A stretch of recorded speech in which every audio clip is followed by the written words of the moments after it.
version of this program. I think they are really going to be in for some absolute fabulous knowledge about a topic which is extremely important for all of us: adult immunization.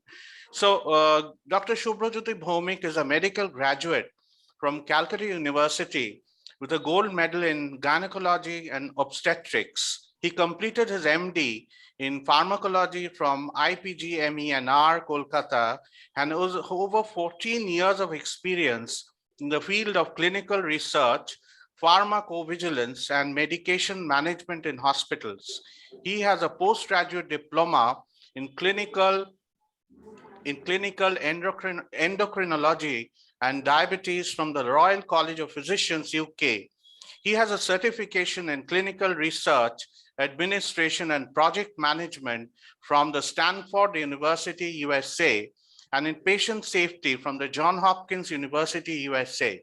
He's an assessor for the National Accreditation Board for Hospitals and Healthcare Providers, assessing hospitals for medication safety and clinical quality standards. He has been the PI of the Sputnik vaccine trial in Eastern India and has published a systematic review on COVID-19 medications over the last year.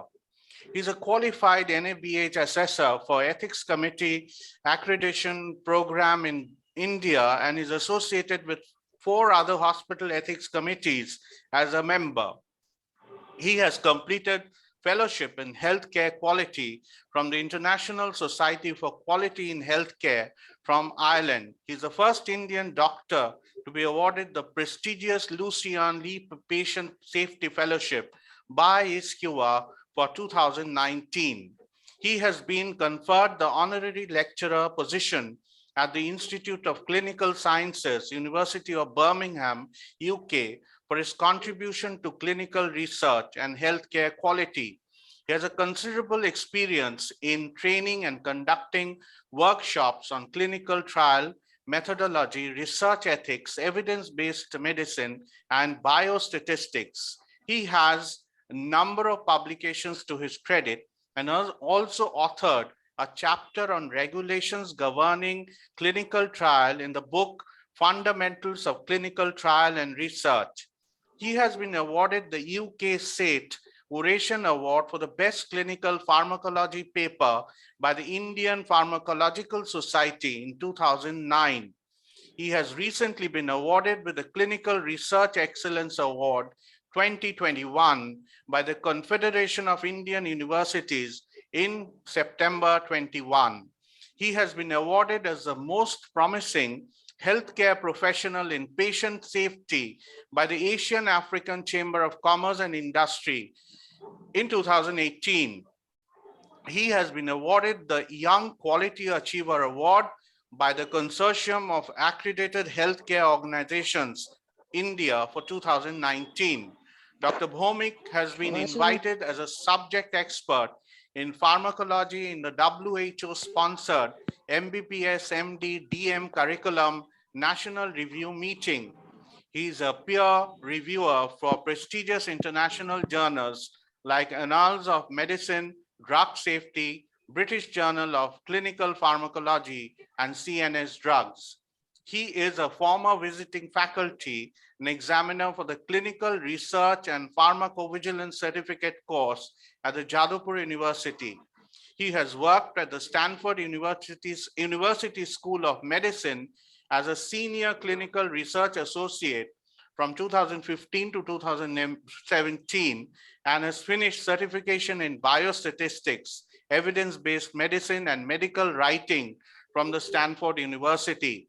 He worked in the Patient Safety and Risk Management Unit of the World Health Organization, Geneva, for 3 months as volunteer staff as part of the Lucian Leap Patient Safety Fellowship Award in 2019.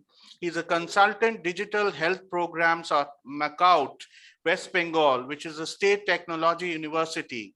Currently, he is the clinical director of academics, medical quality and clinical research at the Peerless Hospital and BK Roy Research Center, Kolkata. welcome Dr. Bhomik to our Doctor Online series and request you to kindly enlighten us on the adult vaccination. Over to you, Dr. Bhomik.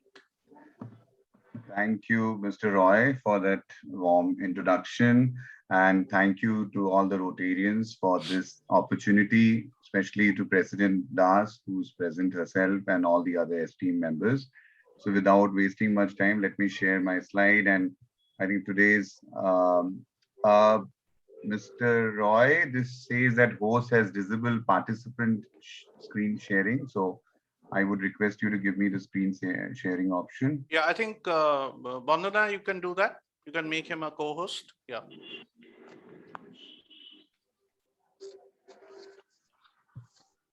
Yeah, that's fine. So please let me know if my slides are visible. Yep, they are. Okay.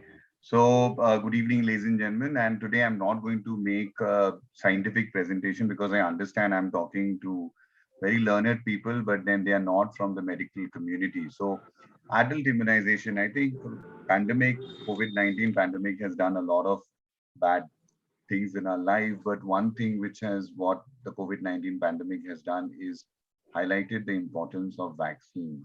And today, when we speak about vaccines, people have some knowledge, but then it is not only the COVID-19 vaccine which has been recommended in adults. There is a host of other vaccines which the adults must take, and my presentation today is going to be on that. So let me begin with the disclaimer that all views expressed are personal here, and none of them belong to the employer or any organization I am associated directly or indirectly. So what is immunization? Immunization, ladies and gentlemen, is a procedure designed to increase concentration of antibodies which are reactive against infection. So basically, when we say that when immunization process goes on, it is nothing but you increase the antibody level in your body, which can fight these bugs, these infective bugs. Immunization procedure is called the vaccination, and the immunizing agent is called the vaccine. If you look at the history, the first vaccination was done by this famous person on the right side, Edward Jenner, it was around 200 years back when in 1796, he very innocently took the vesicles, the fluid from the vesicles of children suffering from uh, uh, uh, smallpox, and he injected it to the other children. And he saw that the children who were being injected these vesicles did not develop the the smallpox, and as a result of which the smallpox vaccine was the first vaccine to be discovered in the world. And this is where the vaccination history started. And we have now n number of vaccines in the world which are used both for children as well as for adults. So the two mechanisms in which vaccine immunizations can be done, one is passive immunization and the other one is active immunization. So what is passive immunization? Passive immunization is transferring the antibody directly into your body. So that is, for example, if you unfortunately get bitten by a dog and it's a very bad injury, the dog bites you or an animal and wild animal bites you, and you have a very bad raw injury, bleeding injury, then we doctors don't only depend on the rabies vaccine, we ask the patient or the sufferer to take anti-rabies immunoglobulin. Immunoglobulins are nothing but they are the antibodies. The scientific name of antibodies are immunoglobulin. So the body does not participate in any reaction. There is no memory. That means when the body participates in any reaction, there will be a memory formation. Memory cells are a special type of cells which are formed when the body participates. Dr. Bhomik, can I interrupt you for a second? The Yeah. slides are not moving. It's stuck at the first slide, which is that's quite bad template. because I don't know, maybe I have to stop share and see once more. Just give me a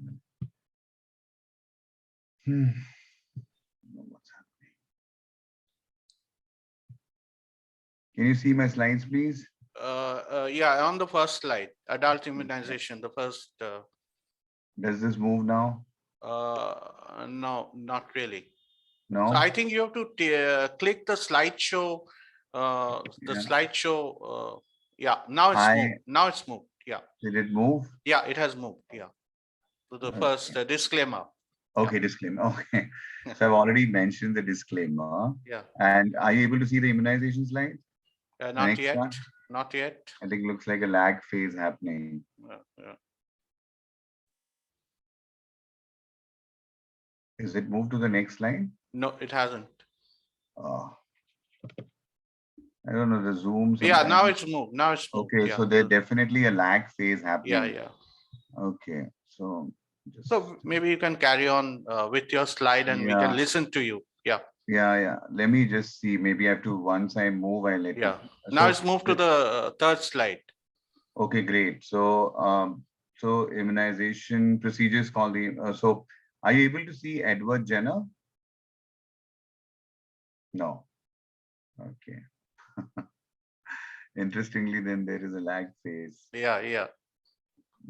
So do you mind if I No, email please you? do. Please carry on. Please carry on. Yeah. We would love to Can hear I you.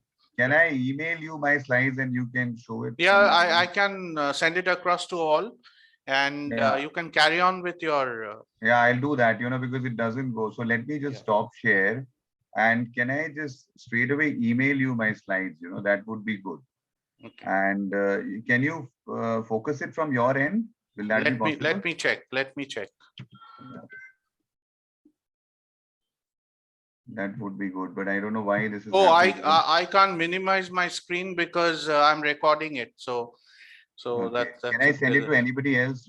Vandana ma'am, can I send it to you? Will you be able to put it on your screen?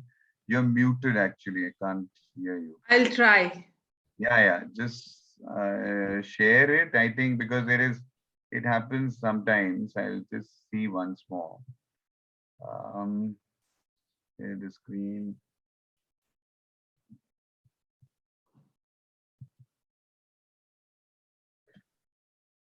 Okay, please move this window away from shared application. Is the slide visible now? no, yeah, actually your document is visible. It's the slide hasn't come on. I think there is a But lag. never mind. I think you can just carry on. Yeah, I Okay. mean you can, Yeah, I as would you love were to hear saying, I you. think you can carry on.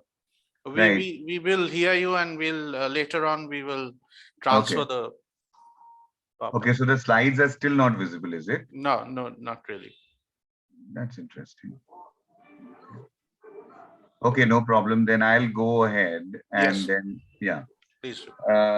Okay, so basically, I was talking about there are two methods in vaccination, and one of them is passive immunization, where you transfer the active immunity in the form of antibodies from one individual to another individual, and these antibodies are nothing but the immunoglobulins.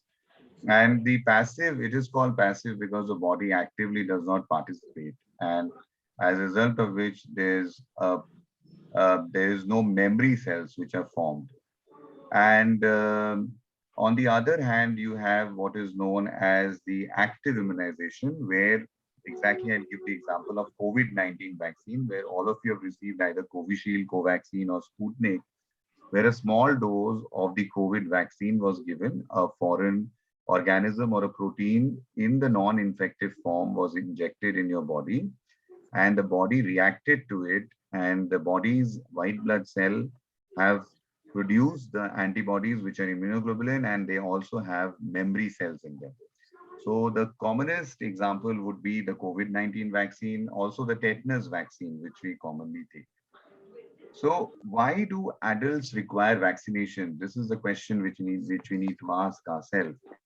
The adults require vaccination because the immunity of different diseases against different diseases, they fade over time. And we become more susceptible to serious diseases caused by common infection. So I'll give you an example that Streptococcus pneumoniae, it causes infection or a pneumonia. It's a bacteria which causes pneumonia. It can infect you when you are 20. It can infect you when you are 25. It can infect you when you're 35 and it can infect you when you're 55 or 60. As you grow old, the body immunity falls against pneumococcal invasion. And when it invades you when you're 20 or 25, the body can fight out this particular bacteria. But when you are 65 or you are 55 or 50, if you have diabetes or other high risk factors, the body is not able to fight it out. And as a result of which, this infection, which can start with a pneumonia, can become very serious and can result in septicemia and eventually death of the patient. And also, when many of us, many of you were children, many of the vaccines were not there. For example, varicella vaccine or the chickenpox vaccine, or for example, the human papilloma virus vaccine. Um, my slides just got closed. I don't know what's happening.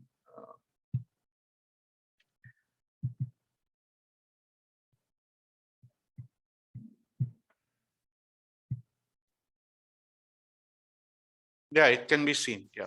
Okay, Yeah. okay.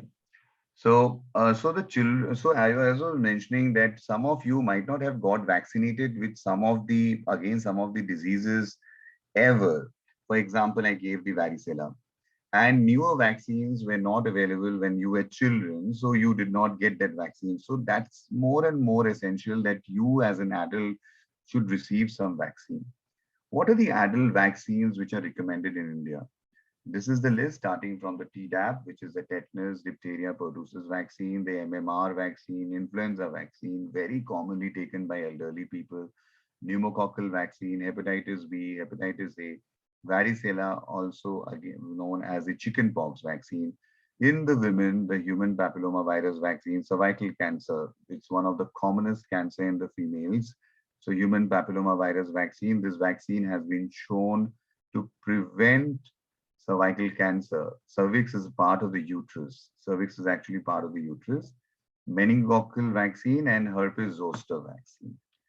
So if we come to the Tdap vaccine or diphtheria, tetanus, pertussis vaccine, it should be given for people who are about 10 years of age. So any adult, many times, many of my patients ask me, I got a cut injury, হাত কেটে গেছে, কি করব, আবার tetanus নেব, এক বছর আগে নিয়েছিলাম, আবার কি নেওয়ার দরকার আছে কিনা. So if you take a Tdap vaccine, it's good for 10 years. You just need one for 10 years because its efficacy is around 92%. Mumps, measles, rubella vaccine, especially important for adults above 18 years of age, women, because, and this is particularly very commonly we prescribe it for women who are in the reproductive age group. The reason is because if you look at the disease rubella, it is a very bad disease for women if they get infected with rubella when they are going to be mothers or they're going to be pregnant. Pregnant ladies, if they're infected with rubella, the rubella virus causes a havoc in the growing child and makes the child deaf and blind. For that reason, the MMR vaccine, even if a female child has not been vaccinated till 18 years of age, if she's 20, 24, 25, we always say go for the MMR vaccine, but please ensure that you don't get pregnant in the next 3 months. So of course, as I mentioned, women of the childbearing age who are not pregnant need to be given the MMR vaccine, and 2 doses have to be given subcutaneously. Is actually below the skin, and it is given in the upper arm, and the 2 doses are given at the interval of 4 weeks. Now, chickenpox vaccine. Chickenpox vaccine is important, especially in case of diabetics, because it is known in studies that even if you have chickenpox in your childhood, many of you might have suffered from chickenpox, but if you're a diabetic patient, if you are an immunocompromised patient, that is, you are on steroids, then there is always a chance that chickenpox virus can flare up. So it is always recommended that you take a chickenpox vaccine. The 2 doses are to be given in 4 to 8 weeks apart, and should be given between 18 to 49. And especially they are, I would say, the chickenpox vaccine. If you're in a particular field like teachers, military personnel, the government recommends these professionals to take chickenpox vaccine because it is essential that because it is known that they get a lot of public exposure and international travelers as well. The human papillomavirus vaccine, this vaccine is the very latest on the guideline and it's recommended for against cervical cancer for women, particularly for women. And I'm not getting into the details of this, but then this particular virus has been accounted to be found for 70% of the cervical cancer, which is the uterine cancer. And the vaccine must be given before the exposure to sexual behavior. That's the recommended. But it does, so usually the age of initiation should be between 10 to 12 years, but it can be given up to 26 years for Gardasil, and there is another variety known as Cervarix, which can be given till 45 years. And there are different schedules. I'm not getting into this schedule. I'll come to the next vaccine, which is hepatitis B vaccine. Now, especially hepatitis B vaccine is recommended in the Indian population because hepatitis B is quite prevalent in case of healthcare professionals, and they are given 3 doses, 0, 1, 6 months. And if you have received any kind of blood transfusion, then it is recommended that you take the hepatitis B vaccine. And hepatitis B vaccine, if you see that, because why do we take hepatitis B vaccine? Because hepatitis B is a very bad virus. It remains in the body for a long time, and hepatitis B can cause chronic liver disease, and it has been associated with the liver cancer as well. So it is better that if you have got exposure to blood, you must take hepatitis B vaccine. So it is to be given in case of hepatitis B, people who are not vaccinated. Also for adults who are seeking protection against hepatitis B, including post-exposure prophylaxis. So what is post-exposure prophylaxis? So if you're working in the healthcare and you get a needle stick injury, you must go, apart from taking the immunoglobulin, you must go for the hepatitis B vaccine as well. Now, booster doses, many of you might have taken your hepatitis B vaccine. Many of the patients ask me, do I need a booster dose? Booster dose is especially required for patients who have CKD. CKD is chronic kidney disease. And if you are suffering from any kind of kidney disease and you had taken a vaccine, hepatitis B vaccine previously, it is always better that you get your antibody level tested. A booster dose can be administered, especially when it declines to the antibody declines to less than 1 millimeter per ml. So I'm not going to get into these details. The take-home message is that hepatitis B vaccines, even if you've taken hepatitis B vaccine, we always do your booster level. So if you have adequate if you have adequate antibody, then no vaccination is required. But if you don't have antibody, we give you the first dose. And after a month, we repeat your booster again. If your booster has not come in, then we give you another dose at 1 month and at 6 months. So you repeat the dose basically. Now, hepatitis A, it's also a cause of jaundice, and severe jaundice can result in case of liver failure. So 2 doses of hepatitis A can be given, and they are usually given at 6-month interval, and we must check the immune status. I'll come to a very important vaccine now, which is the pneumococcal vaccine. The pneumococcal vaccine is very important because many of the elderly population, around 45 to 50% of the elderly population, suffers from pneumonia from the pneumococcal bacteria. It's a dangerous bacteria, and especially if you're immunocompromised, which means if you have diabetes, hypertension, any kind of liver disease, any kind of kidney disease, or you are on steroids for any inflammatory condition, you can develop this pneumonia, which can flare up. So the pneumococcal conjugate vaccine, which is very commonly in use, 2 types are in use, but this is very commonly in use. The Prevnar vaccine by Pfizer, this can be co-administered with live vaccine like the influenza vaccine. So it is given 0.5 ml by the intramuscular route, and revaccination is given in case of high-risk patients, as I mentioned, after 5 years. We know that influenza vaccine, especially after COVID-19, a lot of my patients have also taken influenza vaccine. And in children, the influenza vaccines have been recommended because the COVID-19 vaccine is still not available. So influenza vaccine must be taken for elderly patients who have any kind of immunocompromised condition, because influenza sometimes can be lethal. So influenza, also called the flu, is important for adults who are 65 years and above, because majority of the hospitalization in the adults and 65 and above is caused by influenza, and this can result in death. So usually one dose of influenza has to be taken, and this has to be taken on a yearly basis because the influenza virus changes its structure every year. So it has to be taken on a yearly basis. These are not very common vaccine, the meningococcal meningitis vaccine, and this meningococcal meningitis vaccine is particularly required by certain countries if you are flying out of India, because this meningitis, as you understand, is a brain disease, and the meningococcal meningitis vaccine is given a single dose, and they must be given within 12 hours, and they personally must be given to travelers who are going to the Saudi Arabia, and especially I would say Hajj. They require a meningococcal meningitis vaccination to be done in the country before they leave the country. And of course, if you're associated with any healthcare business, especially the lab business, then you must take the meningococcal meningitis vaccine. Yellow fever vaccine is another vaccine which can be given in adults. And when I say live attenuated, that means it is a living virus, but it does not cause infection. And it is especially required when you fly to certain African nations and certain Latin American nations. This is mandated by the government of India that you take the yellow fever vaccine and go. It's a single subcutaneous dose, and it is a very, very effective vaccine.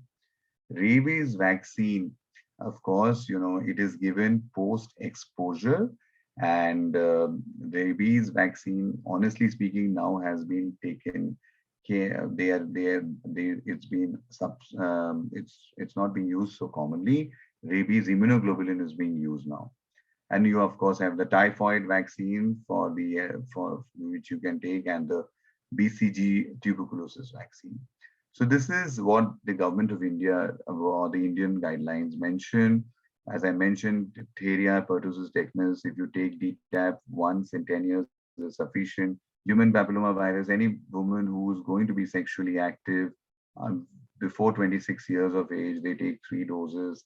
Varicella, of course, cannot be given. The chickenpox vaccine cannot be given to any pregnant woman or to any immunocompromised person if somebody is having HIV, but can be given to any other elderly population and there are 2 doses. Zoster can be given 2 doses, and mumps, measles, rubella 1 or 2 doses. And influenza, of course, you have to take 1 dose if it's a trivalent vaccine every year. And pneumococcal vaccine, 1 dose or 2 doses, depending on if you're a high risk. So many people ask me, if we take vaccine when we are elderly, we're going to face a lot of problem. That's not correct, because they usually, you will have some symptoms. You might have some symptoms of reaction of the body, which is fever, sore throat, some body ache, and that goes away with paracetamol. But who cannot take the vaccine? Just like COVID-19 vaccine, anybody who's got severe reaction, like anaphylactic reaction is a severe reaction which involves respiratory distress or skin eruptions. If you had a history, you cannot take the vaccine. Otherwise, majorly the vaccines are very, very, they're safe and should be taken by the elderly. So before I end, I would say that there are different challenges in the adult immunization programs.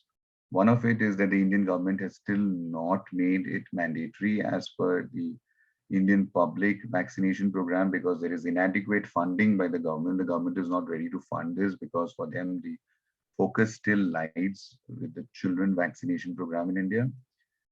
We don't have a great setup or infrastructure for vaccine delivery for the adults. The vaccines, of course, are costly, so many of the adults don't want to use it. But I personally think that the most important reason why adult vaccination is not so commonly done is because of the lack of knowledge, both on behalf of the patients as well as the providers. Many of the doctors even are not aware of that, what vaccines needs to be given to what the different high risk people. So I think if you're in doubt, you must always get in touch with the doctors. And this is, I think life has changed in COVID-19, and especially if you have the telemedicine facility must be utilized, because through telemedicine, you can always sit at home and not go to the OPDs, and you can definitely consult to the doctors. And I do a lot of online consultation as well. So to summarize my presentation, I would say adults require vaccination because the immunity reduces over time. Few vaccines are required, and especially they are required to be given in high-risk adults who are suffering from diabetes, hypertension, and also liver and kidney diseases. There are multiple challenges in adult vaccination program, which includes ignorance, fear, and lack of reimbursement. This is one of the major issues as well, that many of the insurance companies don't reimburse. And finally, I would say proper counseling and guidance of adults is required to improve adult vaccination scenario in India. And I would like to thank Rotary Club again for organizing such an event, because more we talk about it, more awareness comes in and people can be guided in a better way. So to conclude, I would say that there are no biologically safe drugs and vaccines. People say, is this going to be safe? There are only safe physicians and safe patients. Both should connect to each other and remain safe. So thank you very much for this opportunity. And if there are any questions, I'm more than happy to take it. I think we can have questions from participants who are here. I have one question. Yeah, please go. Please. Yeah. Yeah, I'm Shamusri Sen. I just wanted to know, the influenza shot and the flu shot is the same thing? Yes. The influenza shot is actually, influenza is also known as flu. So it's just, is a synonym, basically, influenza and flu. So recently somebody told me that it's always good after COVID that you should go ahead and take flu shots. Is that true?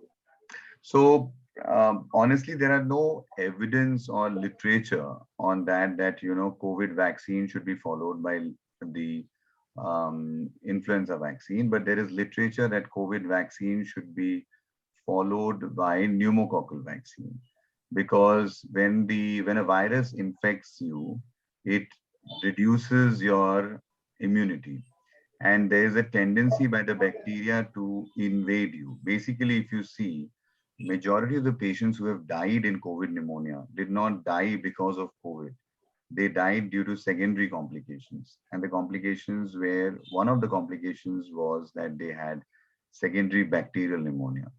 So there is adequate literature. I won't say, when I say literature, it's scientific literature, published literature in medical journals, that COVID infected individuals who had pneumococcal vaccine had a better outcome than COVID infected individuals who did not have a pneumococcal vaccine.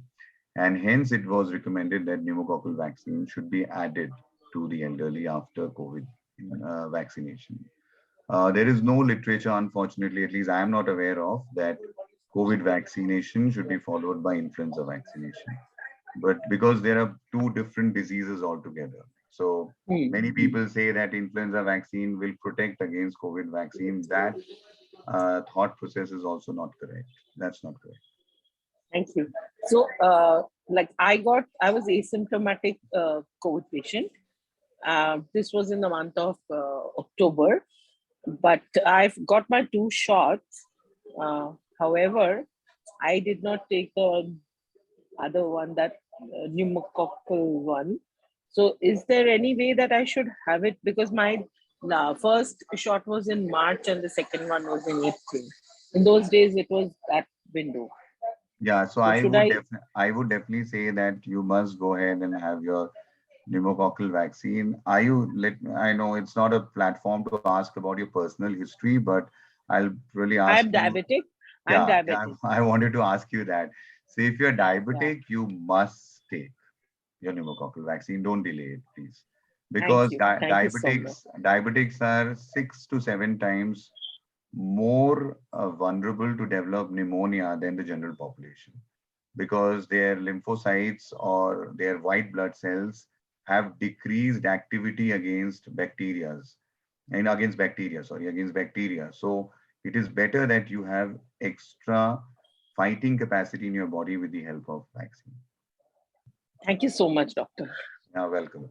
Dr. Pradeep Kumar has a Yes, past president. Yeah. yes, Dr. Pradeep.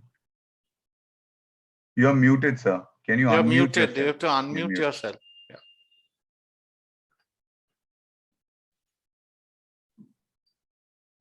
Yeah. Yeah. Yeah, no. Am I audible now? Yeah, you are. Yes, yes, yes. Dr. Bhaumik, about a year ago, there was so much of talk about herd immunity.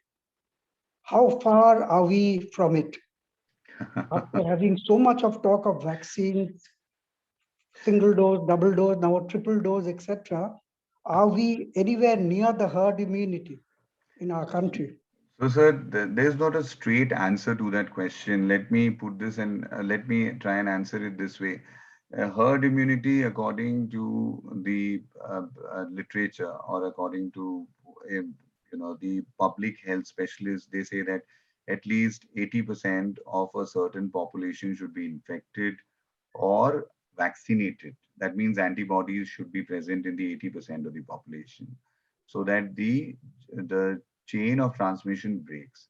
If you look at the scenario in India, sir, currently, if we believe that Indian population is 1.35 billion, that is 135 crores, Indian government is claiming that they have already vaccinated 125 crore with a single dose, and 50% of the population, which is roughly around 65 crore people or 70 crore people, have been vaccinated with double dosage.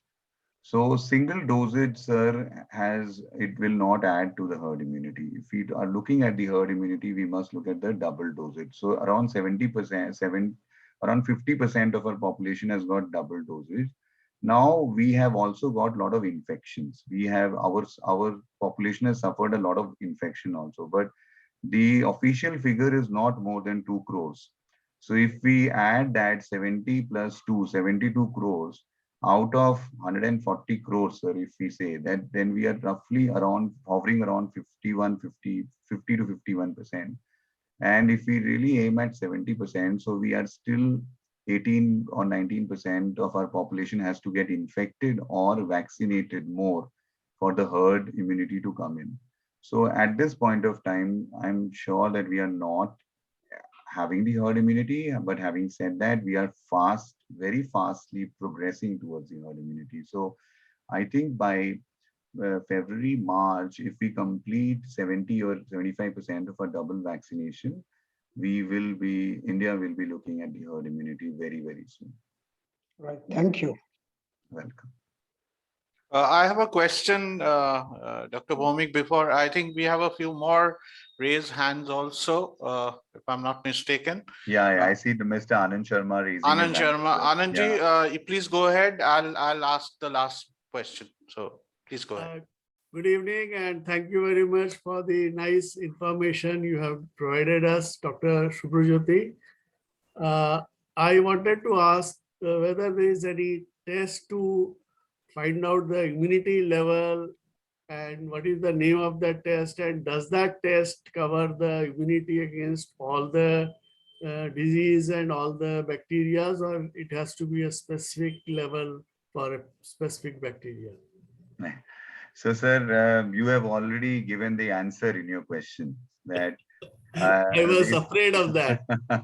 No, sir, I will say, because every bacteria and every virus is unique. So if I have to get a feedback of which restaurant is better, so I have to have a separate feedback. So if I have to understand if O Calcutta is better versus the KFC in my locality, so I have to take two different feedbacks. The same goes with viral diseases and bacterial diseases. So every disease is unique, brings about unique antibody, unique reaction from the body. So as you will understand, appreciate, COVID-19 antibody detection, which is being done by the ELISA method, it will only look at the COVID-19 antibody structure. It will not look at the, as Ms. Sen was mentioning, at the flu antibody. It is not going to look at, because these are totally two different viruses, two different antibodies will be produced by the human body. Human body is amazing. I mean, it's the best machine built by the God. So it can produce anything and everything which is so specific. And same goes with bacteria. So whatever the antibodies against pneumococcus is not going to be same as the meningococcus. So you have different antibody testing levels, not frequently done for majority of the diseases, because it is understandable that you will develop the antibody, but then definitely there are antibody detection techniques in the labs, and we advise patients as they ask us to, because majority of the patients don't want this unless and until there is a question of having a booster dose, as I mentioned for hepatitis B. In hepatitis B, we get the antibody against the core antigen tested. That means the hepatitis B. And if it is less, then only we give the booster. Otherwise, we are not giving. So you very common in case of booster dosing. Otherwise, routinely not practice. It's not practice routinely. Thank you.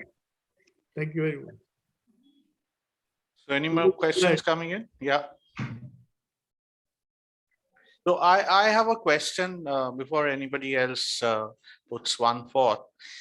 There's a trend these days, both at the social media and at different groups are talking about this sudden causes of death due to, this is being ascribed to vaccination. I mean, that can be the COVID vaccination also, but how far do you think this kind of theory is actually should be I mean, spoken about? And also, is there any such issue as far as vaccination is concerned, whether it really affects this is a conspiracy theory, I would say, but this theory is actually gaining ground. I mean, what is your opinion and views on this?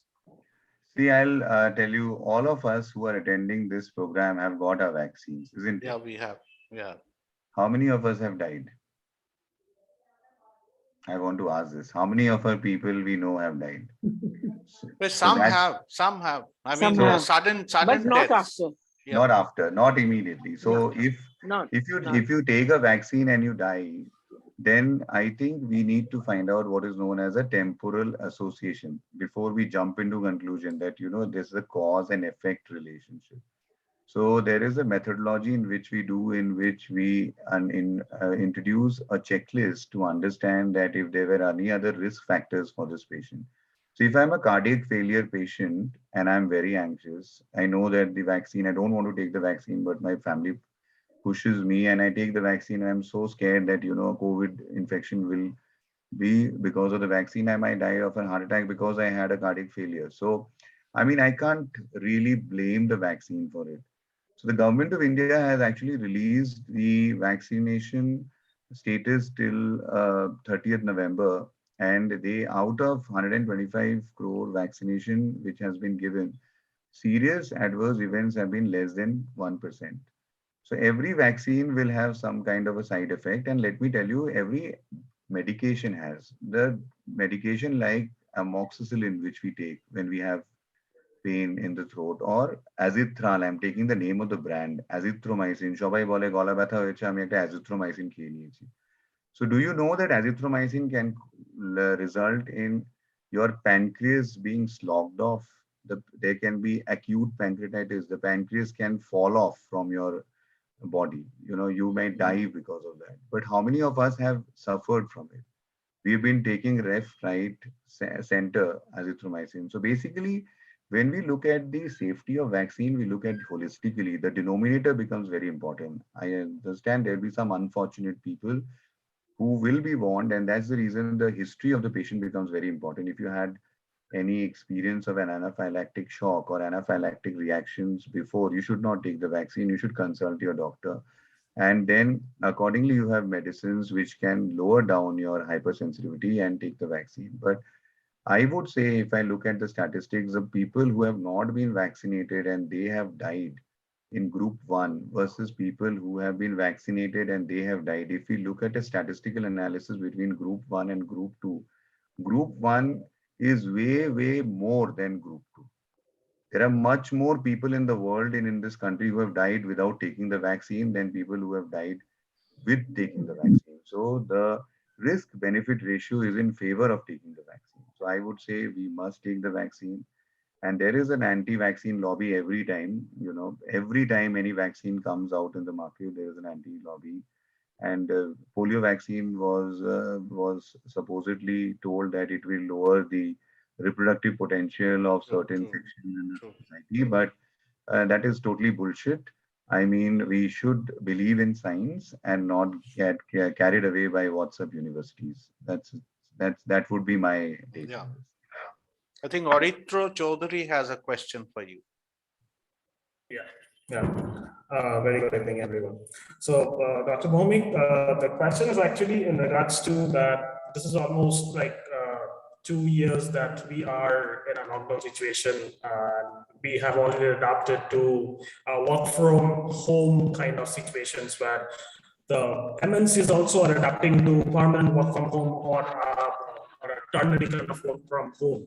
So this prior to this work from home, where we have that natural adaptabilities to junk foods or natural adaptabilities to the bacteria or viruses that were outside our houses, and our natural immune systems which were adaptive to those things. Now within this this work from home sessions or this entire tenure, we have like changed our systems to like ignore those things. So our body has like ignored those parts. So are you really thinking that if we continue doing this work from home stations or ignoring that the natural sunlights that we don't get exposed to, or the movement that we really do in the down the line in maybe in 5 years or 10 years, we would really see some difference in immune systems in our bodies? Yeah, that's a good question. Thank you for that. And definitely the answer is yes, because work from home, I think I personally have seen people who have been working from home and working much more. Because when you work from home, they believe that entire time is the company's time. You don't have any other time apart from company's time. So basically, as you mentioned, sunlight plays a very important role in vitamin D, and vitamin D generation has got a very important role in the immune system of the body. Work from home also, if you are not maintaining your biological cycle, it breaks the hormonal cycle in the body. So the hormones which are responsible for stimulating the immunity, like the steroid hormones, the thyroid hormones, they get into problem because the biological cycle gets broken. So you are asking a very good question, and I would tell you at this point of time, we have not looked at that question as we don't have a right answer currently or an appropriate answer. But then definitely, if this goes on for a long time and people don't get exposed to sunlight, people don't do regular exercises, people just sit and keep on doing their work, immunity is going to take a beating for sure. Thank you.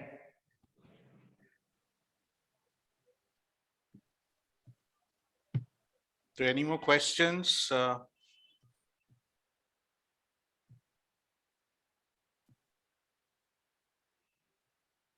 think Shamusri has, Pasisri Governor Shamusri has a query from Dr. Bhomik is how to get the vaccine that I think you were telling her about.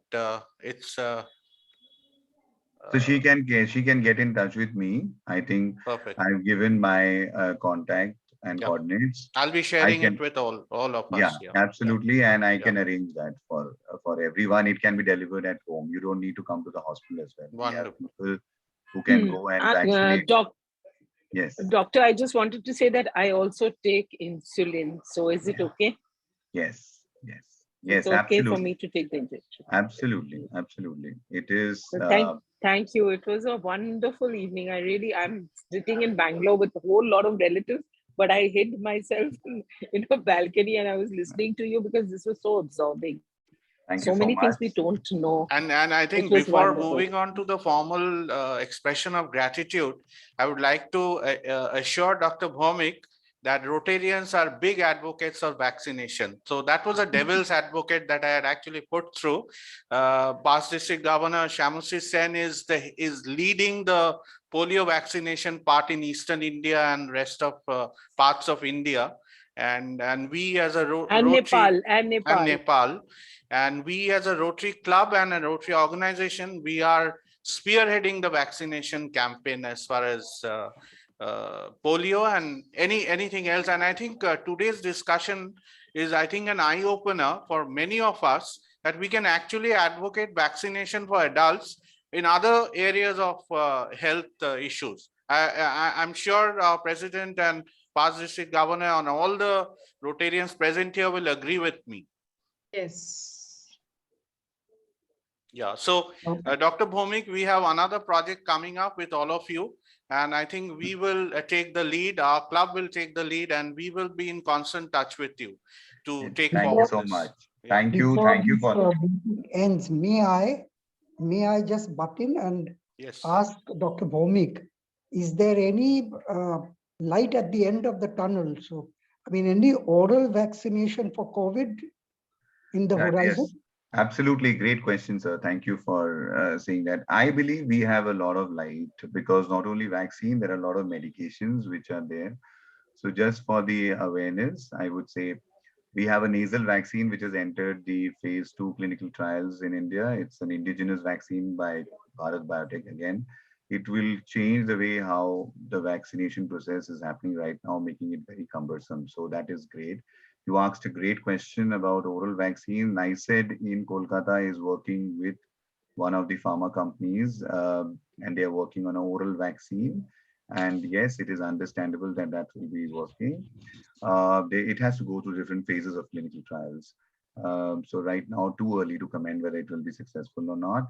But let me tell you the good news, which is molnupiravir. There is a drug called molnupiravir. It is just like Tamiflu, which changed how swine flu was restricted from being an epidemic to a pandemic. It was an epidemic in certain parts of the world, but then because of this drug, oseltamivir, which is Tamiflu, commercial name, it did not spread to the other parts of the world. So United Kingdom has approved Tamiflu on the first week of November, making it the first oral anti-COVID medication. And in India, the clinical trials have just finished, and DCGI, or the Drug Controller General, is evaluating the data. And New Year will bring good news that molnupiravir will be approved in the country. I strongly believe molnupiravir will be approved in the country. Oral dosage will be given early phase in the early phase. And the other best thing is that this is being developed by Merck, but Merck has not put the intellectual property right on this particular drug. What this means is this drug will be collaboratively developed by 7 pharma companies in the country. So we will get access to it. So molnupiravir is in the vision. I am personally conducting a clinical trial for nitric oxide spray, which is expected to kill the virus in the first 3 days, and the efficiency is expected to be somewhere around 95 to 96%. So, and it has to be given through the nasal route. So, and especially in high risk people. So there is a lot of light at the end of the tunnel, and definitely we are going to come through this. I mean, we have come through this. We have all put together as a country, as a nation. And I am sure we are going to get to, in 2022 is going to bring in good news and new horizons. So there's one more question for you. Yeah. Yes, actually, what is the status of the booster dose for us who have taken the 2 doses of the vaccine? You're asking all the difficult questions. It's so much being discussed in the media. I don't know. It's so very confusing. Some say it's not Okay. required. Some say So- it's required. So the booster dose is actually recommended by the CDC, the Center for Disease Control in the United States, which is actually the governing body or the recommending body for the United States government. And it said that anybody beyond 6 months of the second dose must receive the booster dose, and is much more required in elderly population above 60 years of age and people who have comorbidities. So that's the reason that the American government has started the booster dose. The British government as well as certain European countries have started it. But in a country like India, where still the 50% of the population have not received the second dose, the government is in a fix. But what I've been told that, a couple of days back, there was an advisory board meeting of the technical advisory group of the government of India, where they have deliberated on starting the booster dose. My personal take is because there is a lot of extra vaccine of Covishield available in the country, and that is not going out. I might think, and this is my personal opinion, is that for the first line healthcare workers as well as for the high risk individuals, government might start a booster dose, but it's, the decision is still pending. So currently there is no booster dose in the country, but yes, we have been recommending booster dose must be given for high risk, and especially for people like us who sit in corona environment every day. So we must, the doctors should get it. So until unless Doctor, the I government approves, we have cannot one have it. question. I'm sorry. Government has to approve. Yeah. The government has to approve. Anything beyond that is illegal, should not be done, because Usually we cannot go and have it. no, you can't, sir. You can't, sir, because this is totally regulated by the government. The vaccines are totally regulated by the government in the country. Okay, thank you very much.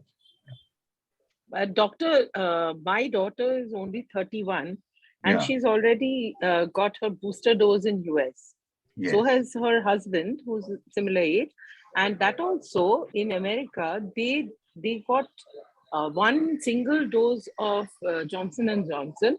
And now they got some other companies booster dose. Pfizer. Yeah. Pfizer or Mix whatever. I and think match. Yeah, mix and match. Yeah. So Yeah. is that Hello. all right? Is it okay? Yes, so that is correct, because there is a big study published from the Americas actually, and published in Lancet just a couple of days back, which says that one vaccine where it is given, a second vaccine is given as a booster or a cocktail vaccine regimen. If it is given, then it increases the antibody production. So the American government has been fast enough to take this, because they have a lot of Johnson & Johnson vaccine waiting in the wings. They have not been able to utilize that. So they are utilizing their vaccines in that manner. So yes, that is all right. Yes. Okay. Thank you so much. You're welcome. Yeah. I think more or less this part of Doctor Online, I think this was one of the most interactive programs that we have had. Thank you, Dr. Bhomik. And I hand over the proceedings to Bondo now. Yeah. Okay. I would now, we have a certificate of appreciation for Dr. Bhomik, but I think Shubhajit, can you We just... shall present to him personally. So I shall be Okay. there to present to him Okay, personally okay, that's on very your good. behalf. Okay, Thank you so much. Yeah. Thank Yeah. you. Now I would request our past president Jharna Mitro to propose a vote of thanks. Jharna di.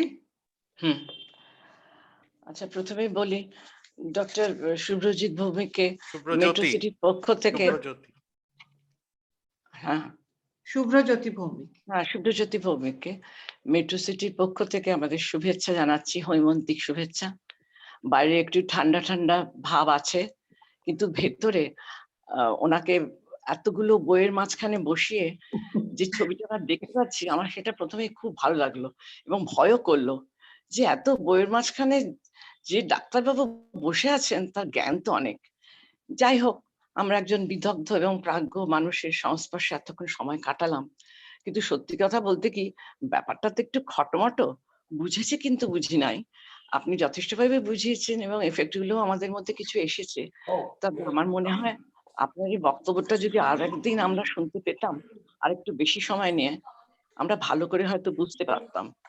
যাই হোক, আপনার আজকে যা বিবরণ আপনি সবকিছু দিলেন vaccine সম্পর্কে, বিভিন্ন রোগের ভ্যাকসিন সম্পর্কে কটা ডোজ নেওয়া, ইত্যাদি কিছু জ্ঞান তো লাভ করেইছি, তবে বড্ড কঠিন জানেন ব্যাপারগুলো।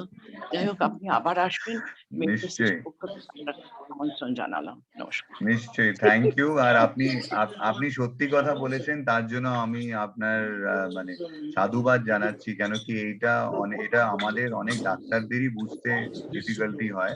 আমি একটা স্ন্যাপশটই দিলাম যে লোকের মনে হয় যে ভ্যাকসিনেশনটা শুধু বাচ্চাদের হয়। এটা আমার একটা ছোট্ট ক্ষুদ্র প্রয়াস ছিল দেখানোর জন্য যে ভ্যাকসিনেশনটা বড়দেরও হয়। এবং রোটারি যদি ইন পার্সন প্রোগ্রাম করে তো I will be very happy to come. একদিন আপনাদের মাঝখানে এসে নিশ্চয়ই এটা নিয়ে আরো কথোপকথন করা যাবে, এটা নিয়ে আরো বেশি আলোকপাত করা যাবে। Thank you. Thank you. Thank you so much, Thank Dr. you so much. Bhumik. Thank you. Thank you. Good night to everybody. Good night. Good night, everybody. Talking about Be safe. adult vaccination. Yeah.